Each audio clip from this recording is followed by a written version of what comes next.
and we were playing Guitar Hero in the basement. So we had literally all the guitars set up, the drums, and someone was singing. And you know the concept of like the disappointed dad, like just look. So watching anime, like all these things, never got the disappointed dad look. More just confused kind of stare and walking away. Just like, yeah, whatever. The one time in my life where I ever got the disappointed dad stare, we were down in the basement all playing Guitar Hero, doing that. And I just remember him walking by, just watching us for a few minutes, and I turned around and he just had the look of disappointment on his face. Like, you have an actual bass guitar. Yeah. Play that. No, it was literally just the look of like, what the fuck did I do? What the fuck happened in life? What did I do to fail as a father? Because it was, we were terrible. Like, I think actually, I forget who was singing, but one of them was singing No Sleep, like the streets of No Sleep to Brooklyn or whatever. Oh, okay. In like this like really bad monotone. And it was like, this is bad. It is bad. Didn't you guys try and do a band at one point? We don't need to talk about that. Yeah.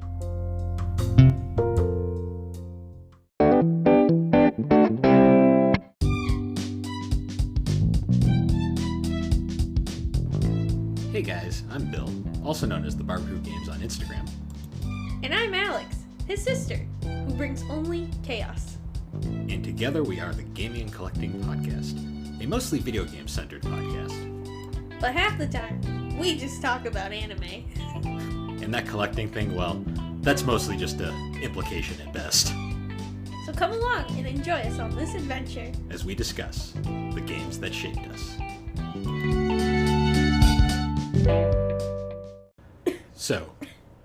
Sorry. You good? It came out of nowhere. Well, anyways, how you been? Well, I guess a big thing that happened was we got sick. Yeah, I got especially sick. I was super sick. I had to take a couple days off of work. So we haven't recorded in a while, and if I sound a little funky, it's because I'm still a bit congested because allergies are now kicking in. It's humid as shit today, and oh yeah, a whole lot of things. Yeah, I feel like the way I was trying to do it with my hairdresser. I got my hair done yesterday, and we were chatting, and like we really were like, it literally went from like 50 to like 80 out of nowhere, and it wasn't even gradual; it just kind of happened. Well, that's called.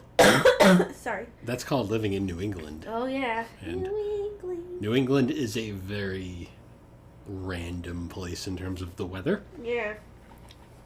But anyways, so it has been a bit. I mean, I think last time we talked, so keep in mind, people, there's like a 2-month gap between when the episodes come out and when they're recorded. Yeah. So if we say anything, just keep that in mind that it's probably not the same day or time. Yeah. But yeah, so it's starting to warm up. Summer's coming. Yep. How many weeks have you been working your new job now? I'm going on week 4. Week 4. Yep, I'm finally getting paid again, which is great. The job saga is finally over. Yeah, we're both employed. At the same place. Yep, now we never see each other except the other day where I took a creeper photo. Yeah, where she was taking creeper shots through like this one door that doesn't open. Yeah, so that was fun. But yeah, so I've been getting through that. Now our new saga is the finding a house saga, but finding an apartment saga. Yeah, a place to live. So yeah, which oh my god, it's so hard.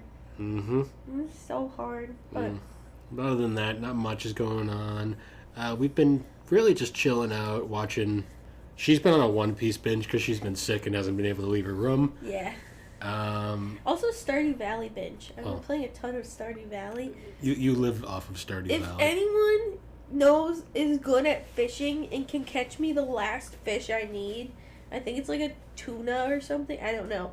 It's a fish, and I need it. And if anyone can catch it for me, I'd really appreciate it. Thanks. Yeah, but other than that, like, been watching a few animes. I'm trying to catch up on certain things. Like, still watching Yashahime as that's coming out. Only a few more episodes of that before that's wrapped up. Yep. Dub-wise, anyways. I'm also gradually following Spy Family, which is a very interesting show, very wholesome. I get a lot of Comey vibes, a lot of all sorts of modern anime vibes. Yep. And then I'm also in the background watching Kagura-sama Love is War. Yes. Because Alex finally got me to watch that. Well, because I knew if he liked Comey, I thought he would kind of like this one. He might like this one, and he ended up liking it. So, woohoo. I guess other than that, I do have a collecting update. They're very slow lately because I don't currently have access to most of my collection, but I bought a couple more Switch games. I mostly got Rune Factory 5.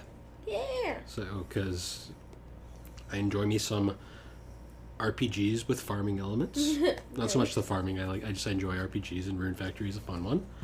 And then this one was mostly an indulgence buy, but I bought Neptunia X Sarin Kagura Ninja Wars because these are two very hilarious series that are kind of stupid, but I enjoy because they're fascinating. And both Is it a fighting game? Or I don't really know. I think it's an RPG. Oh. They're both, well, Neptunia is an RPG series, and Sarin Kagura is like a beat 'em up platformer, kind of weird thing. I enjoy both of them for various reasons, but yeah, so I picked those two up. So 2 more Switch games for the collection. I'll be sure to talk about them on my blog at some point. Yep. But besides that, nothing else. There's really nothing major coming out right now. No. No manga updates either. Been pretty chill, and Alex hasn't. We're saving up for Anime Boston. We'll be sure to be doing a podcast on that one at some point. Yeah, we'll be podcasting and hopefully getting a bunch of figures then. Woo! Well, you'll be getting your figures. Yeah, that's my plan. I can't wait. I mean, the last one I've gotten was my Luffy one, which I love that Luffy one because he's so wholesome. But I do want some more. The itch is here and I need to scratch it. Yep. Scratch. But anyways, so now... Attacked Bill very violently. Ow! Abuse! I think I hurt myself more there than you did. But anyways, so we do have a topic for this week, and it is another unique one that we haven't... Unique Unork. We've kind of brought this up in the past, but now we're going to just do a full-on episode of it. We're going to talk rhythm games. Yeah. And rhythm games are a major part of gaming, I'd say. Yeah. They've been around pretty much. So when was the first real rhythm game? That's a good question. Dance Revolution. I don't really know. Well, no, they were Okay, so the 70s electro. I guess Simon, technically, if you want to talk rhythm games. Oh, yeah, like the little thing with the colors. Yeah, right? the Simon. So fun fact about Simon that I always found very interesting is Simon was created by Ralph Baer, who was actually the creator of the Magnavox Odyssey. Oh. And one of the funniest things ever was obviously the Odyssey was not the most was not the most successful. I mean, it's the first. Yeah. It was the first console ever made. Yep. But in reality, it was not the most successful thing, and Atari pretty much ripped it off and made it and made it better, and just basically ran away with that gaming at the time. So Ralph Baer then later made the Simon, and what's the most hilarious thing about the Simon is actually a ripoff of an Atari game called Touch Me. Which was the similar idea of, it's the light up colors, you match the colors. The thing about the Simon is, though, Simon added the musical cues and made it a lot more user friendly. Yeah. To the point where when Atari saw this, they decided to make their own. They decided to make their own portable version, and everyone just called it a Simon ripoff. And Ralph Baer pretty much made most of his money off of the Simon at that point because it was huge. Wow. I think everyone had a Simon back in the day. I think that you can still buy them to this very day as well. It's a popular toy. Yeah. And it's funny because there was a lot of other things like that. Like, you remember the Bop It, right? Oh, yeah. Twist It. Scroll It. Those are all kind of rhythm games in a lot of sense. Yeah. But, I mean, those were, like, the shit in, like, elementary school and, like, primary school, because it's like during recess the Game Boys were banned, but for some reason that wasn't. Yeah. So I guess you could get somewhat active playing it. I guess. So yeah, we had Simons and Bop Its and all these different wacky things. Yeah. But when people truly think of the term rhythm game, I think the first one that really comes to mind would probably be... Dance So, Revolution? it's interesting. Dance Dance Revolution is usually what I think of, but I don't think it was the first. No, I saw something about like the power pad. Well, yeah, Like from there was the Nintendo. power pad, but that was more of a... Well, it says Sports it was game? It says here that looking at there was a game called Dance Aerobics. There was. True, Which- and it did use the power pad. Yeah. So 1987, wow. yeah. It's funny, though. This game must have not been particularly... Popular. Oh, yeah, it's the rare B-side of the power pad that no one ever talks about. There was a B side? Yeah, the power pad was double-sided. There was two... Oh! You'd flip it over, and there was different things on the other side. This game... Basically like a Dance Dance Revolution, man. Yeah. See, this game is interesting because, A, it's an NES game, and I don't know how much you're going to get out of that. Mm-hmm. See, I think there's a reason why this one doesn't get talked about, because it's really just unremarkable. Kind of, in a sense. It's more of a piece of history than anything. Yep. Because then, I guess, it's funny, because Dance Dance Revolution is what we think of, but in reality, it didn't... Dance Dance Revolution didn't come out until 98. That's so funny. Well, I guess like for us, it was really part of our childhood. So Well, it's because we grew up in the 90s, like 95. I was born 95, you were 96, so it's like... Dance Dance Revolution came out right around the point where we were first, like, starting to become cognate to video games at the time. yeah, And Dance Dance Revolution, we're just going to get into it now, was huge. yeah, it still is big. I have that PlayStation game still. Yeah. We actually do have that. And I always remember because people going to the arcade and seeing a Dance Dance Revolution cabinet is always like a cool thing, especially one with like the full back bars and shit. Oh yeah. Because the people who can like really get into like Dance Dance Revolution, they fucking go hard. Oh yeah. Like, it is insane. Like, I'm terrible at it. I've never been great at, like, the, No, me the either. stand-up rhythm games. And I watch, and I'm like, holy shit. No, me and my one of my really close friends, we went to this bar in Worcester that was basically like an arcade bar, which was sick.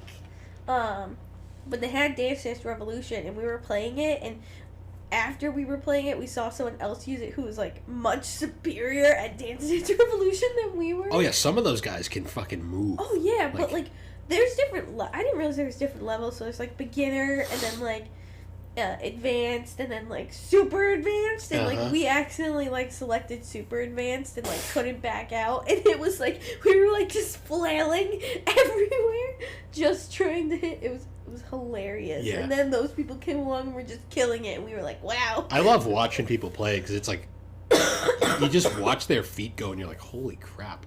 Like, I love when they get on like the back bar and they're like doing all this like they're like crazy they shit. like use it to like balance and like with some of like the movements and stuff. Like it's like holy It's what's funny about it's dance. a workout. It is. We were sweating after doing that. What's funny too is the series is still, it's one of the few things Konami does still that's good. Because I always, you go and you see it, and they're still making them. Like, they just released Dance Dance Revolution A3 in 2022. And, you know, they're still killing it. I mean, it's probably, it's one of those arcade machines that still probably gets brought over here all the time too. Oh yeah. But Dance Dance Revolution was definitely one of them, and it spawned a lot of competitors and copycats as well. Yeah. Like Pump It Up.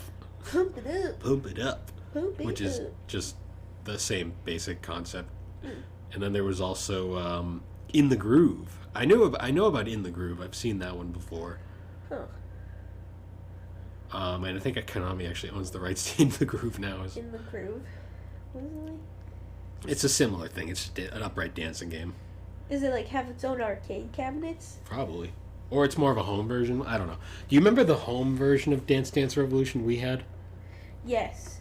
And especially that the mat smelled really bad. The mat, yeah, well, it was like this, like, so the home mats always were terrible Like there's so you can get good like home mats that are like these solid like platforms to actually play with. Yeah. But they are so expensive. So a lot of the times instead you'll get the little flimsy like fold-out rubbery mat plastic. that slips on the floor and isn't really fun. Yeah, and also just smells horrible. Like the one we had, just like the immediate first time we opened it, it just smelled. Well, because they have all those like packaging like things on it to keep it from going molding.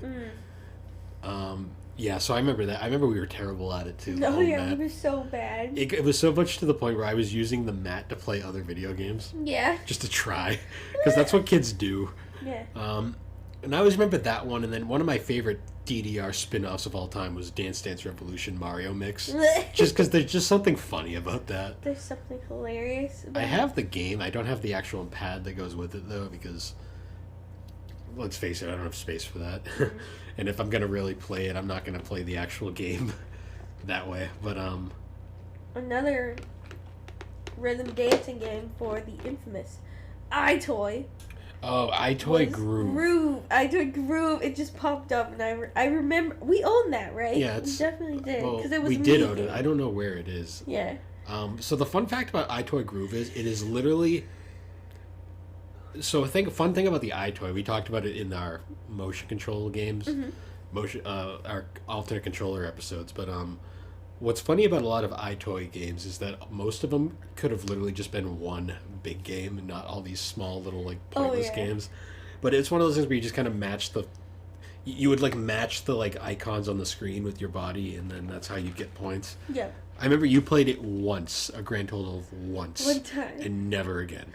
Well, I think too, like it kind of like had similar concepts to like Just Dance, which became super big. But Just Dance was also much more refined. Oh yeah, much more refined. But I guess it was kind of like a predecessor into the dance game, where it's like taking the movements of your body rather than like buttons on the floor. So it was kind of that step into like.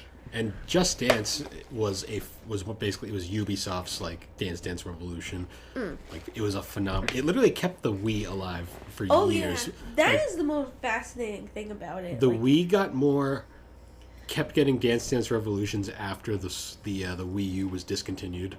You mean Just Dance? Yeah, that's what I mean. Just Dance. Like the Wii, the final Wii version of Just Dance came out after the Wii U was discontinued. Wow. Like the Wii U did not get the final versions and stuff. It was. Well, I mean, because it was. I mean, let's face it. The people playing Just Dance don't care about graphics that much.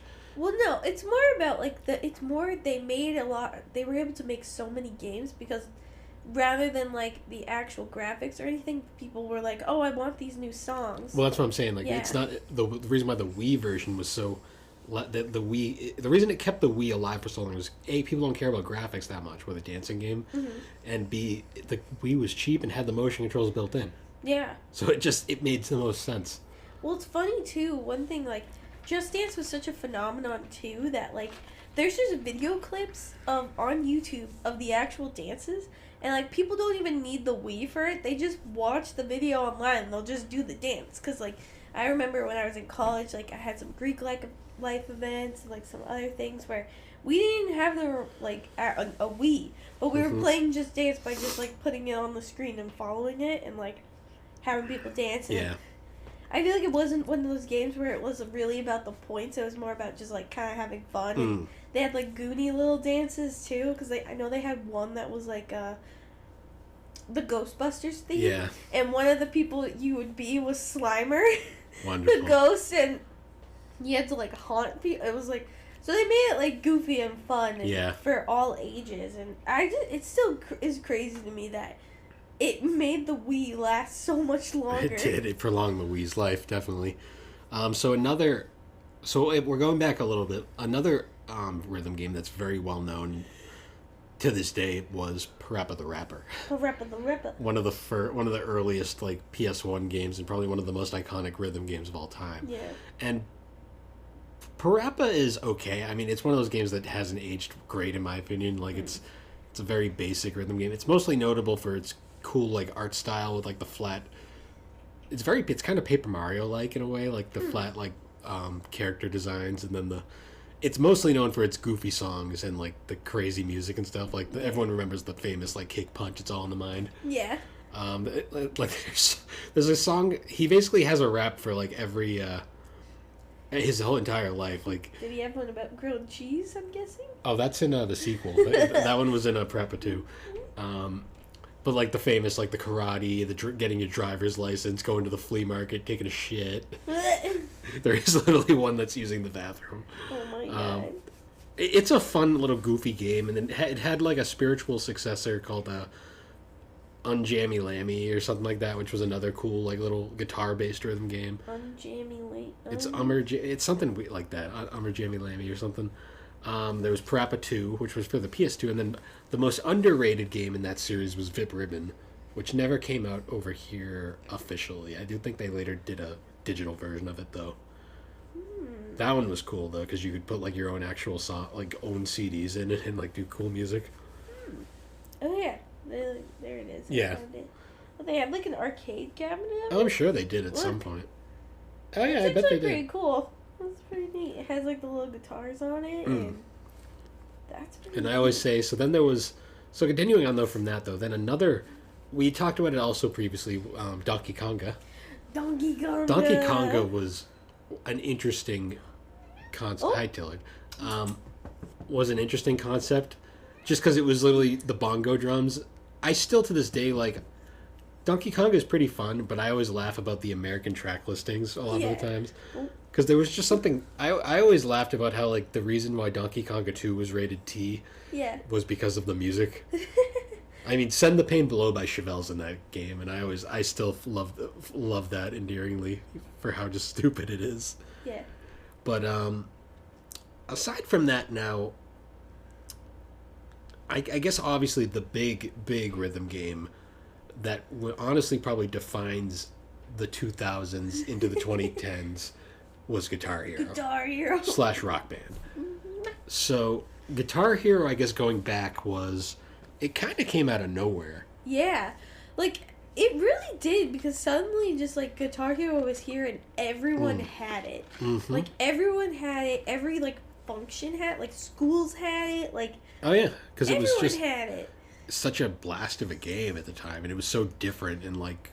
Well, in the group aspect, where, like, well, not quite group yet. Originally, it was just guitars. Oh, okay. Because Guitar Hero 1 came out, and it was the creation of two companies. It was publisher Red Octane and developer Harmonix. Huh.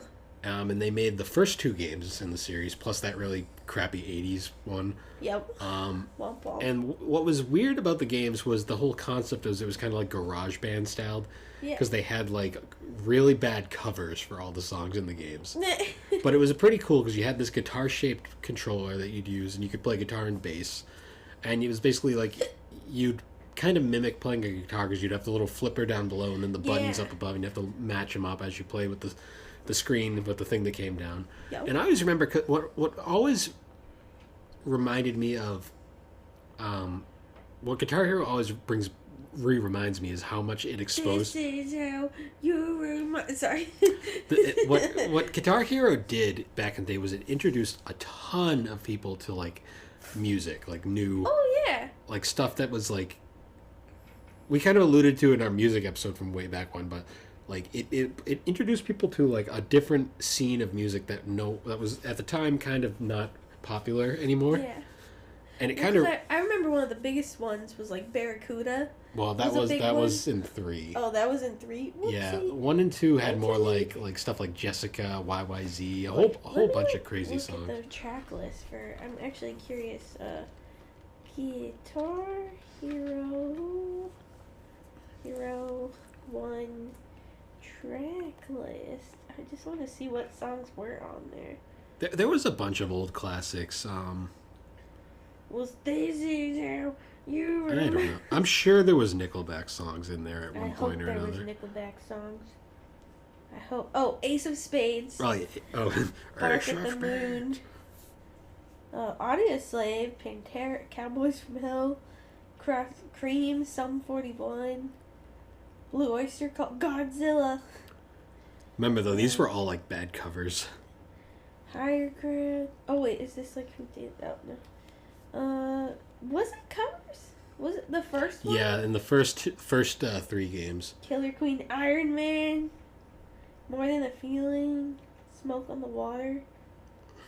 So they were all basically like old school covers, and the way it worked was Harmonix. So Harmonix developed the games, Red Octane made the peripherals and published. Eventually, Activision bought out Red Octane Yep. and the rights to the series, but they did not buy Harmonix. And Harmonix was instead bought out by MTV, I want to say. Oh, okay. So Harmonix and Red Octane would split after the Guitar Hero Ages Rock the 80s spin-off game.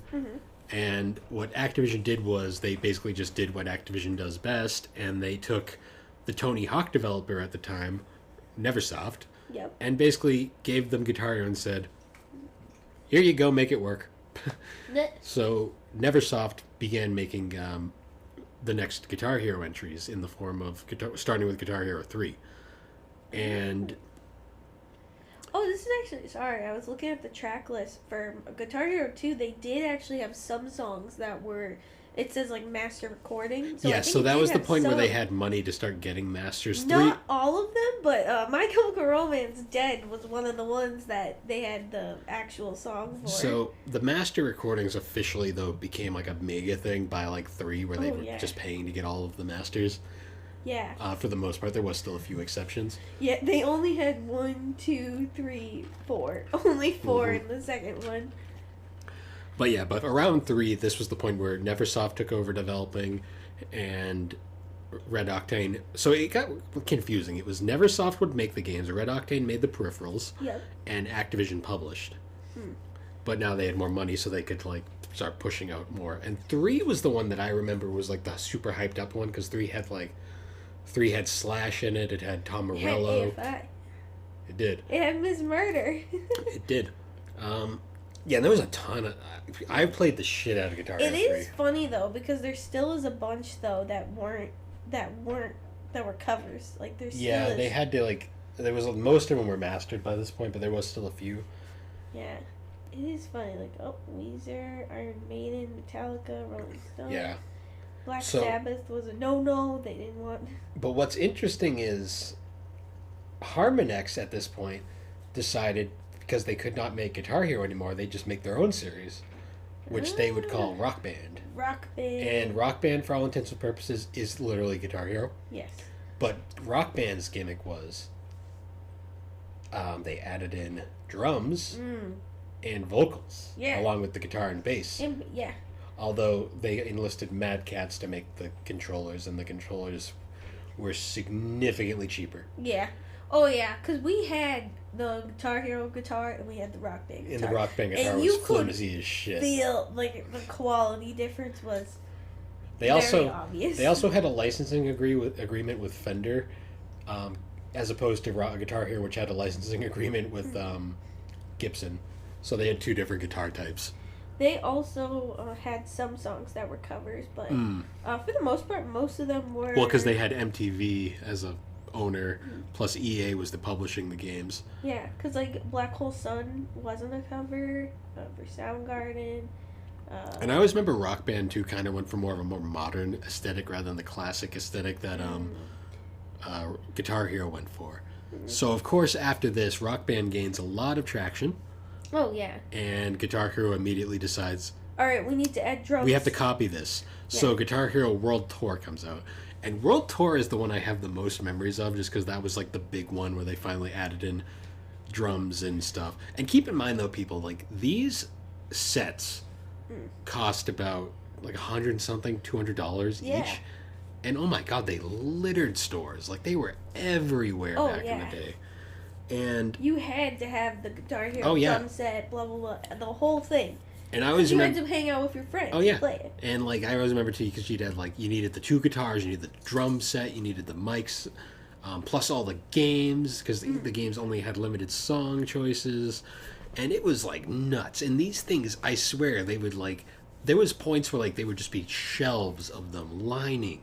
And keep in mind, there's 2 separate series, and thankfully they did let you like use the Guitar Hero guitars and Rock Band guitars, vice versa, as long as the system was the same. Yep. But Oh man, they were. It was nuts. Yeah. That's your cat. I know, it's making it. But yeah, and I always remember too, like by Guitar Hero World Tour, like this is where they started getting really like expansive with stuff, like Yeah. because they had like these full on like story modes they were trying to like build up at each game, and then it was like all these freaking like crazy things like. So what I noticed is Rock Band was mostly about the gameplay. I seem to notice. Guitar Hero was about the look and the feel and how extra it was. Because I remember it was the whole package. yeah, because I remember World Tour had like, Jimi Hendrix was in World Tour, Yeah. and I always remember because, so a thing with Rock Band, well not Rock Band, Guitar Hero, we'll get into it later, was they would license out the likenesses of certain artists because like Slash was in 3, Tom Morello was in 3. Was Metallica? Because there's a ton we'll of Metallica. we'll get to that later. Okay. There was Tom Morello, not Tom Morello. I already said him.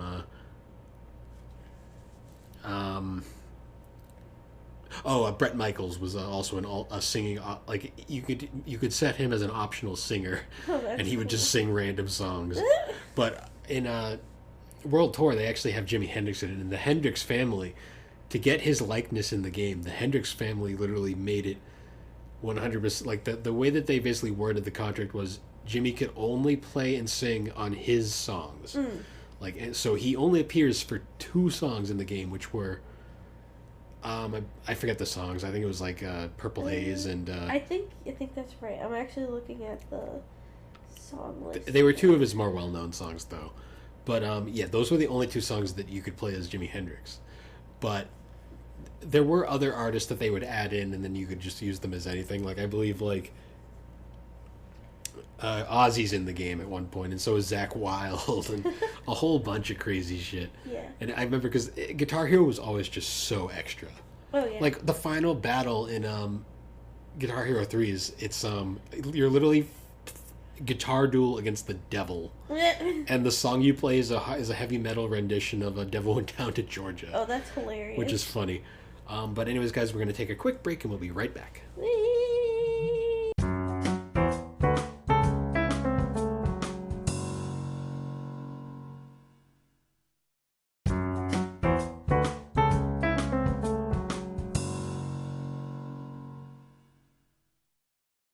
And we're back. We're back. You okay there? Yeah. Thought it was good. Sorry. Anyway, you good? I gotta take a sippy. Oh yeah, we were drinking coffee in case anyone was wondering, but Oh yeah, what are you drinking, Bill? coffee, What kind? black. It's cold brew. I'm drinking an iced white mocha from our favorite coffee little place because we went to Crapper Barrel This this morning. Yeah, but anyways, so continuing on. So, Guitar Hero and Rock Band were like the party games for a long time. Like you couldn't go to a party without someone being like, "Let's play Rock Band. Yeah. Let's play Guitar Hero." And it was like even if you sucked at the games, you still played just because everyone was playing. Yeah. But Like me. yeah. So this always reminds me of one of my greatest like This is how you... one of the Ow, one of my abuse. one of my favorite just moments ever was I was having I think it was a birthday party or something, and I had a bunch of associates over, former associates as we say. See the RuneScape episode for more info. And we were playing Guitar Hero in the basement, so we had literally all the guitars set up, the drums, and someone was singing. And you know the concept of like the disappointed dad, like just look. So watching anime, like all these things, never got the disappointed dad look. That more just confused kind of stare and walking away. Just like, yeah, whatever. The one time in my life where I ever got the disappointed dad stare, we were down in the basement all playing Guitar Hero, doing that. And I just remember him walking by, just watching us for a few minutes, and I turned around and he just had the look of disappointment on his face. Like, you and have an actual bass guitar. Yeah. Play that.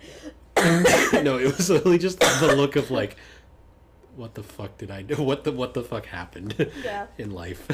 What did I do to fail as a father? Because it was we were terrible. Like, I think actually I forget who was singing, but one of them was singing No Sleep, like the streets of No Sleep to Brooklyn or whatever, Oh, okay. in like this like really bad monotone, and it was like, this is bad.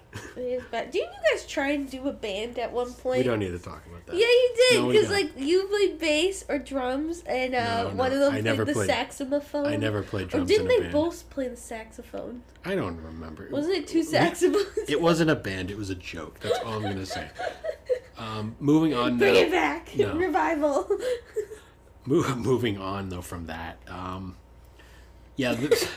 So it was a pretty big party game at the time. Literally, even like high school had it all the time. Oh yeah, I remember when someone brought a fucking PlayStation in to play Guitar Hero one day. That was wild. that was extra.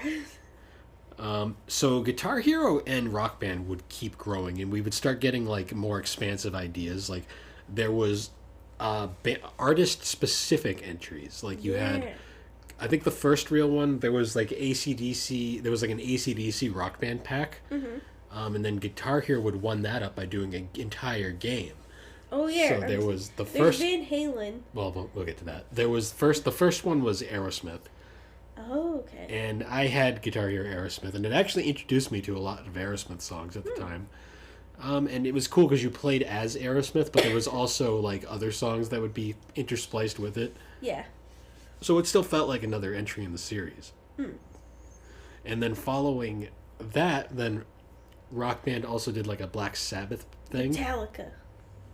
Now Metallica was the one that was super overhyped in my opinion. Yeah. Because people went nuts about Guitar Hero Metallica. Yeah. And I was always like, I'm not a big Metallica fan, so I was like, whatever. But I remember because we went on a school field trip once, and it was like to New York. Yeah. And one of the things is they went to like this one of those big game stores. And I remember one of the people, like it wasn't my group, but it was another group. I was in the group with the former associates, but there was another group That went to the banana store. we don't need to talk about that again, but the freaking he was all butthurt because he didn't get to play Guitar Hero.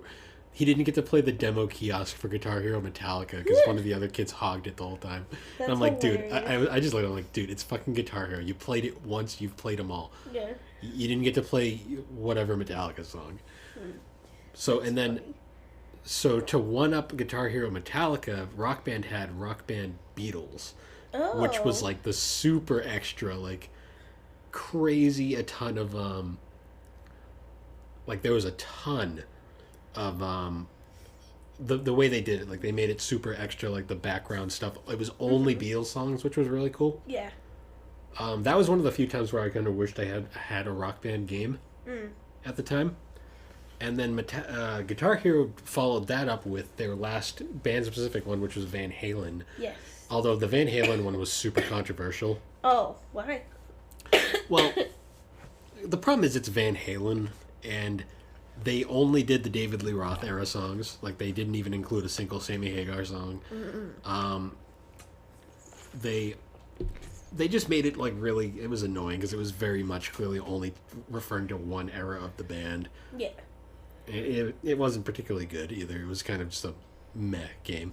And this was kind of the point where like people were starting to get really tired of, because at this point now we had Guitar Hero, Rock Band, then there was also Band Hero.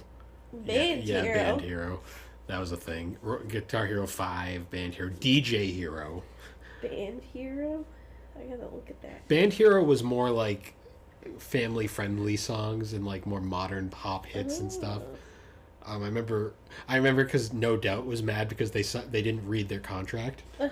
Because No Doubt was in the thing, and people were really mad that Gwen Stefani would sing on male vocals. Oh. Even though they could have, read the contract better, but no, whatever.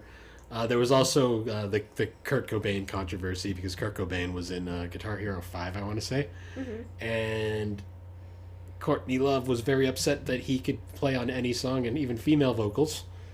Which then they responded back to her, "You signed the contract." Yeah. Because you bet she was probably drugged out of her mind when she signed it or something and didn't actually read it. Yeah. But that's, who knows. It's whenever I see shit like that, I'm like, yeah, they didn't read their contracts very well. Yeah. What I did not realize, like, I'm looking at a list of all the games. I was like, I did There not was a realize Guitar shit. Hero made that many games. There was and they all came in. It was a yearly thing because it's the Activision way: milk it till it's dead and Yeah. move on. And then it's interesting though because like it just kind of stopped, and then like just disappeared.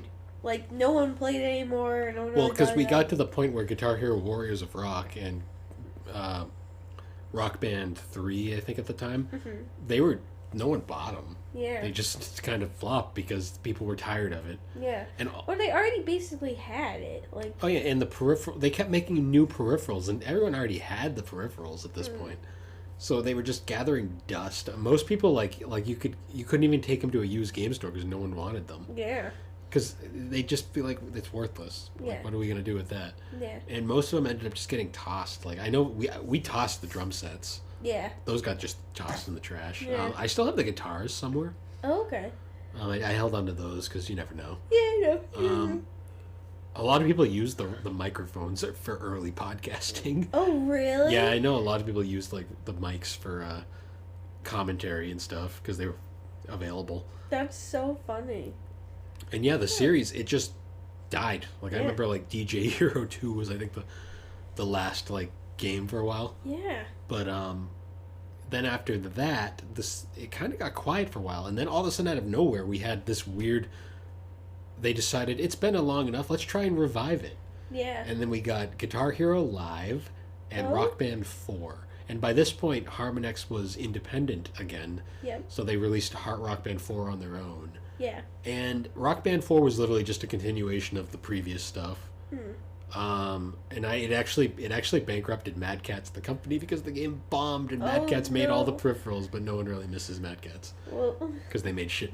They made garbage anyways. But everyone has a Mad Catz third-party controller. Yeah. But besides that, we also had Guitar Hero Live, and Guitar Hero Live was PS4 and Xbox. and it was very.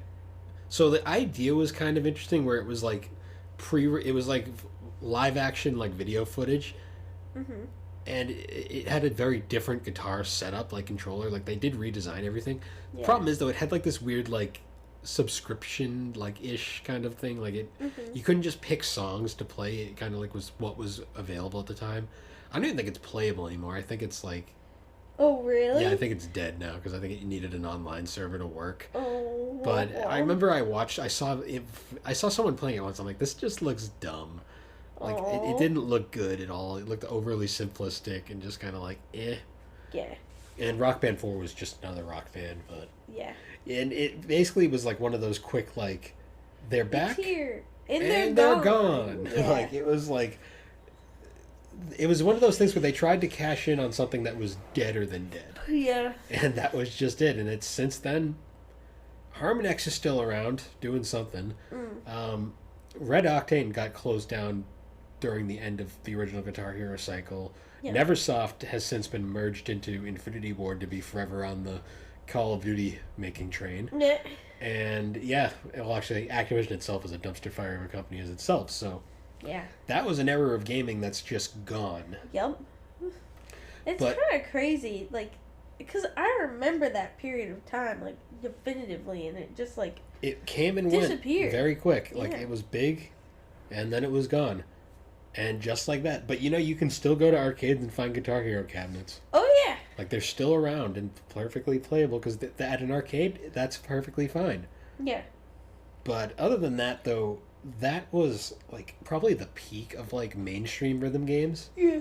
Because rhythm games haven't gone anywhere. They're still very common in like the world. Yep. Like you can find them on anything. Like one of my personal favorites of all time is Theatrium Final Fantasy, I think it's called. Oh, okay. And essentially it's a rhythm game of nothing but Final Fantasy games. Mm-hmm.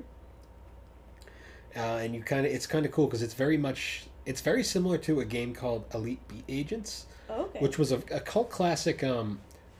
It was like a cult classic rhythm game for the DS, like way back, where you just you played as these like the elite beat agents, and it was super extra. Like, and the songs were super goofy, but it had so much charm and character to it. And excuse me, Dotai. Final Fantasy Theatrium was kind of like the same, where it was just you got to play as a whole bunch of like Final Fantasy songs, and it's a great time killer game. And they had a Dragon Quest version too, but it never came out over here, which I'm still mad about. And then there was also the Persona dancing games, which are another one of my favorites because they're kind of like Hatsune Miku in a way, like that style of game, where it's like you tap the buttons on the screen, and they're very like quick and like timing based. Yep. And but those ones used like remix tracks and stuff, which is super fun. Just because Persona music is already very dance heavy as it is, and then you got even like dancier like remixes just to add to it. I know too. Like when I was in Japan studying abroad, rhythm games were like the most popular games in like arcades. Like if it had like it would have a crane section, and then like there's one that was close to us when I was in Kyoto where it had multiple floors. The first floor was crane games, the second floor was all rhythm games, the third floor was gambling, and then the top floor was like fighting games and like extra.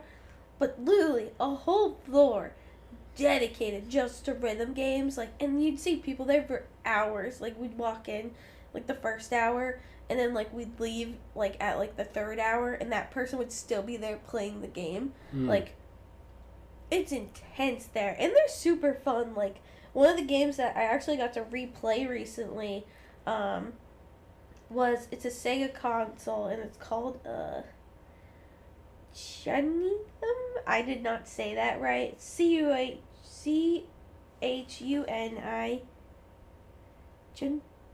It's something. It's some But music. it's basically kind of like Guitar Hero-esque, where you have to press buttons, but it's like a keypad, almost like a piano keys, and like you have to like kind of hold it and use both your hands and like da da da da da. And I was able to play it. Actually, they had one at the arcade I went to in Worcester, and it was so fun. Like it had so many like, well, what made it even more fun was just that it had like a bunch of anime songs, so I was getting super into it. Like one of them was the Attack on Titan theme, like the very first one that's like da da da da da da da, and we were doing that, and it was like so hard too because it was like it had a lot going on. But that one was super fun to play. But in Japan, like the rhythm games are definitely like alive and super well. Like Oh yeah. they're like the most popular. Even like when we went to like that round one arcade bar, like there was most of that arcade stuff was rhythm games. Yeah. Because they had like these Final Fantasy Theatrium games. I really wanted to play them, but people were hogging them the entire night. Oh yeah. And I'm not a person to like really. I wasn't gonna even deal with that. I was just like whatever. I know. I'm like trying to see what rhythm games they have at round one. Cause I'm looking at. Oh, there's just tons of them. Like I kind of want to go to a round one now. We should find one. there was one literally at the Holyoke Mall. Oh yeah, we should go to it at some point. But yeah, rhythm games are nuts, and like it's funny too because they're literally all the same thing when you really think about it. Oh, we didn't talk about Rocksmith. What's a Rocksmith? Rocksmith is a fun little experiment.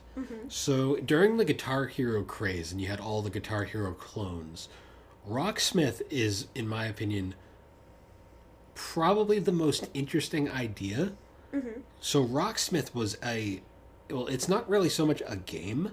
Yep. It's more of a teaching tool, because Rocksmith used an actual guitar Oh, okay. or bass.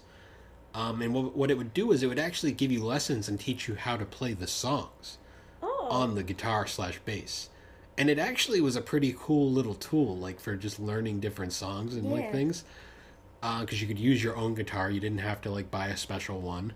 Oh. Because it just came with a USB like adapter into guitar jack thing. Oh. And that's how it would work.